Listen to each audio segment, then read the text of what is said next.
I, 32M, have been married to my wife Sarah, 30F, for 5 years now. The situation I'm about to describe has completely torn my family apart and I need some outside perspective. My sister Amy, 35F, has accused my wife of deliberately poisoning our mother Linda, 65F, who has been living with us for the past 8 months due to her declining health. I need to provide some background first to help everyone understand the dynamics at play here. Our mother was diagnosed with a rare autoimmune condition last year that severely affects her ability to digest food properly. She started having severe reactions to foods she'd eaten her whole life, and her condition deteriorated to the point where she could barely take care of herself. Her doctors recommended she move in with family members who could monitor her diet and help with her daily care. Since I have a large house in the suburbs and Sarah works from home as a nutritionist with her own practice, we offered to take Mom in. It seemed like the perfect solution. Sarah has extensive knowledge about dietary restrictions and autoimmune conditions, plus she's home most of the day to help Mom. Amy wasn't happy about this arrangement from the start because she felt that as the older sibling and a registered nurse, she should be the one taking care of Mom. However, she lives in a small 2-bedroom apartment with her 2 teenage kids, 14F and 16M, and works 12-hour shifts at the hospital, so it wasn't practical for Mom to live with her. Sarah has been absolutely amazing with Mom's care from day one. She completely reorganized our kitchen to prevent cross-contamination, researches recipes that Mom can digest easily, prepares all her meals separately using dedicated cooking utensils, and even started a detailed food diary to track what foods cause reactions. She also accompanies Mom to all her doctor's appointments and takes detailed notes about her condition. Mom's health had actually been improving steadily for the first 6 months she lived with us. Her episodes of stomach pain became less frequent, and she was even able to start taking short walks around the neighborhood with Sarah.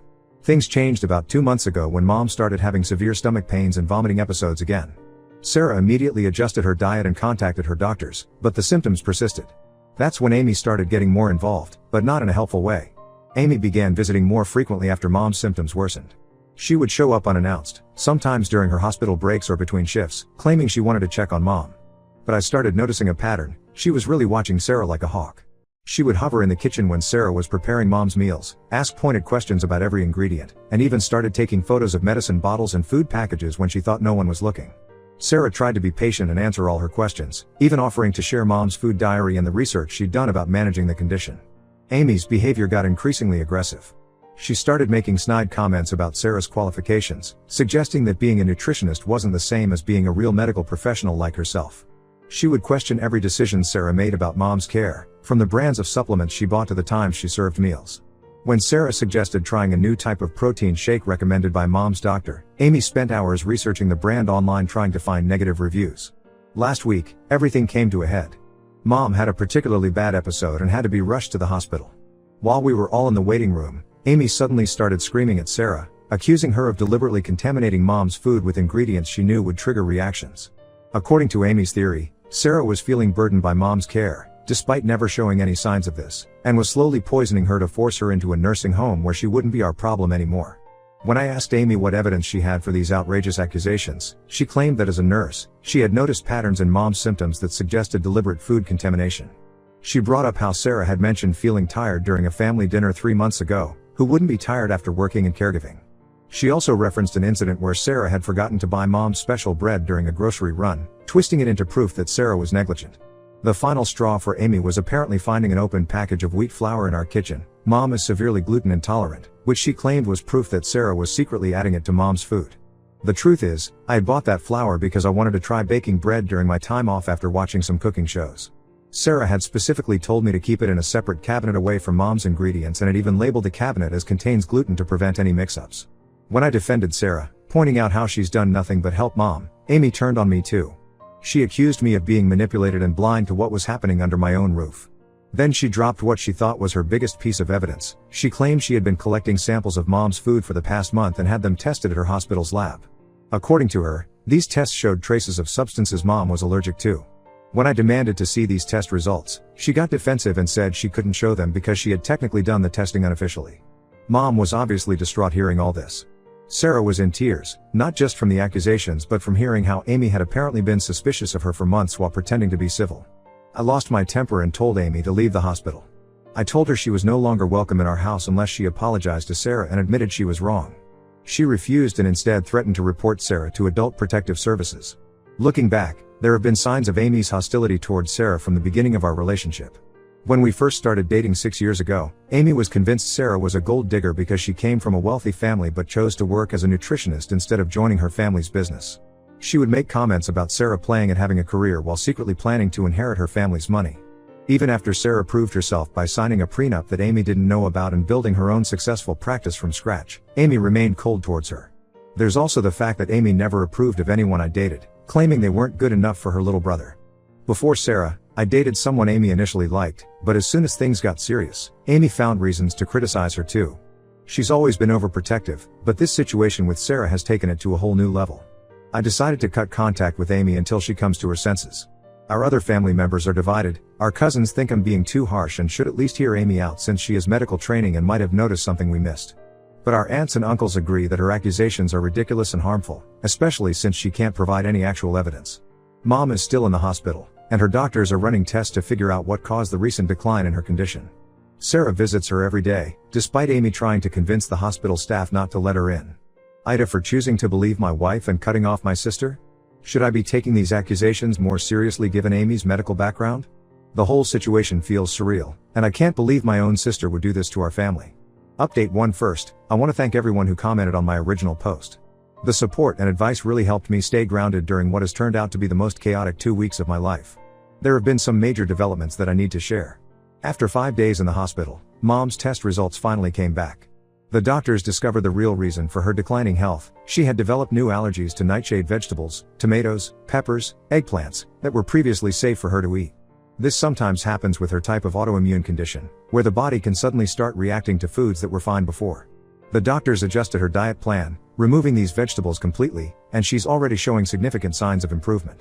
When Amy found out about this, instead of apologizing for accusing Sarah, she doubled down.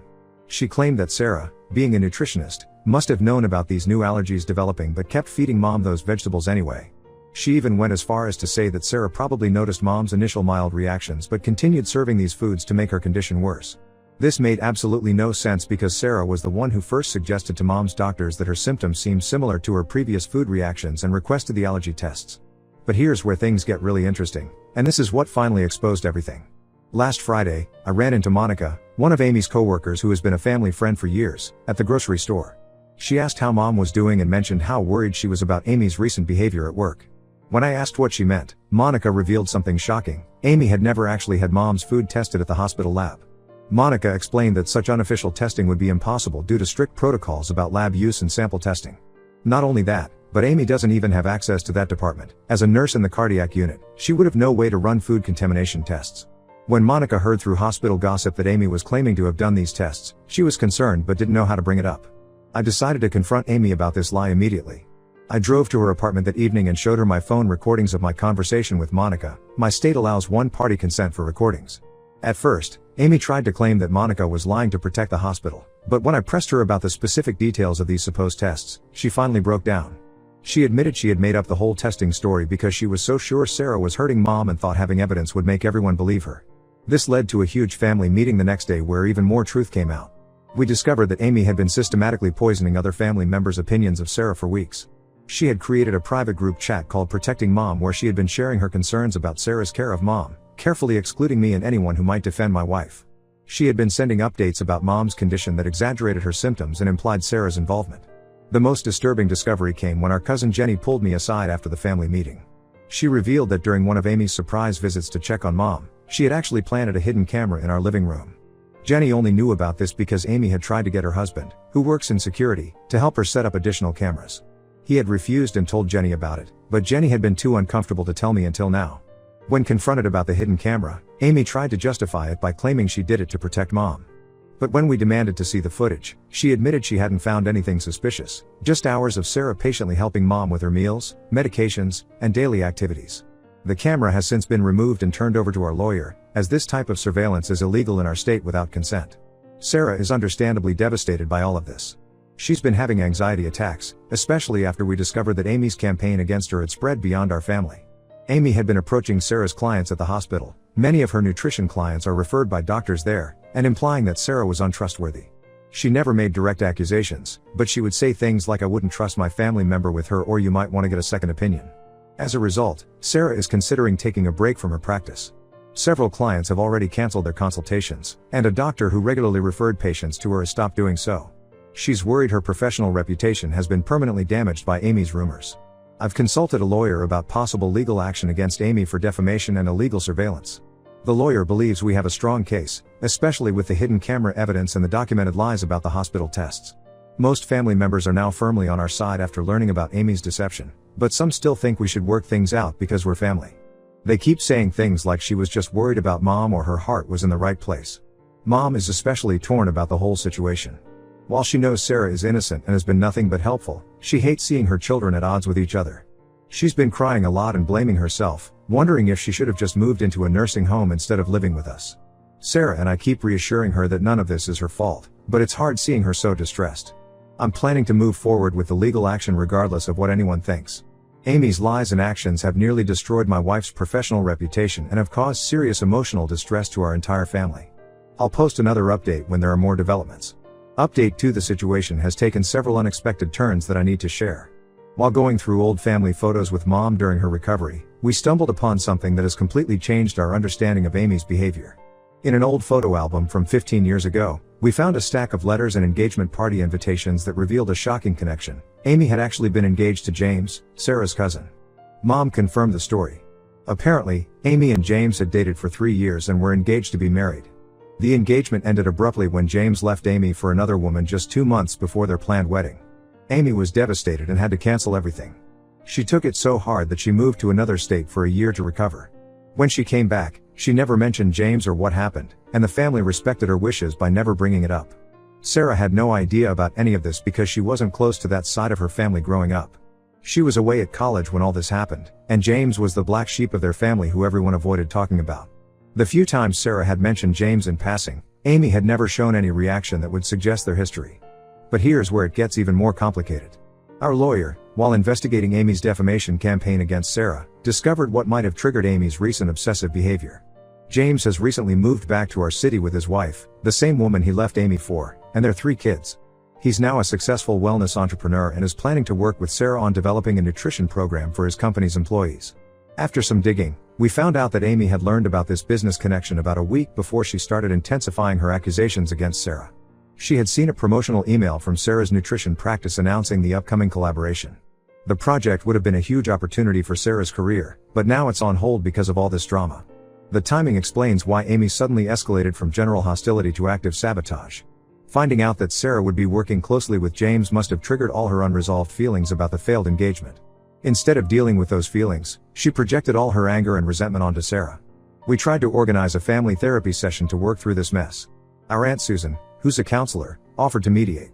But instead of attending, Amy sent a lengthy email to the entire family. In it, she accused me of betraying her by choosing my rich wife's family over my own blood relatives. She went on a rant about how the wealthy always protect each other, completely ignoring that she was the one who had fabricated evidence and illegally recorded people in our home. The most concerning part of her email was how she tried to rewrite history, claiming she had always known Sarah was just like James and had been trying to protect our family from more heartbreak. She even suggested that Sarah and James might be planning something behind my back, which is absolutely ridiculous since Sarah barely knows him. The hidden camera incident has had serious professional consequences for Amy. When her hospital found out she had secretly recorded people in a private residence, they launched a formal investigation. They're concerned about potential violations of patient privacy protocols. Apparently, Amy had accessed Mom's medical records at the hospital multiple times without authorization, even though she wasn't involved in Mom's care. She's been suspended pending the investigation's outcome. Some family members who were initially sympathetic to Amy have changed their minds after learning about her history with James. They now see her accusations against Sarah as part of a larger pattern of unresolved issues and misplaced revenge. However, Amy's kids are caught in the middle of all this. Her daughter told me that Amy has been obsessively watching old videos from when she was with James and crying about how her life could have been different. I feel some guilt about not remembering the James situation sooner, but I was only a teenager when it happened and Amy had been so insistent on everyone forgetting about it. Sarah feels awful too, even though none of this is her fault. She offered to withdraw from the project with James to keep the peace, but I told her she shouldn't have to sacrifice professional opportunities because of Amy's issues.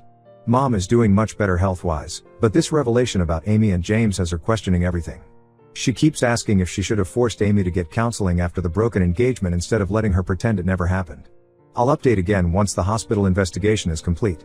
For now, we're maintaining no contact with Amy and focusing on helping Sarah rebuild her professional reputation. Update 3: The situation has finally reached its conclusion, though in a way none of us expected. The hospital completed their investigation of Amy last week, and the results were damning. They discovered that beyond accessing Mom's records without authorization, she had been using her position to look up medical information about Sarah's clients. This was a major HIPAA violation. The hospital terminated her employment immediately and reported her to the state nursing board. This triggered what I can only describe as a complete meltdown. Amy showed up at our house at 3 a.m. on a Tuesday, clearly drunk, demanding to speak to Mom. When we refused to let her in, she started screaming in our driveway about how everything was Sarah's fault.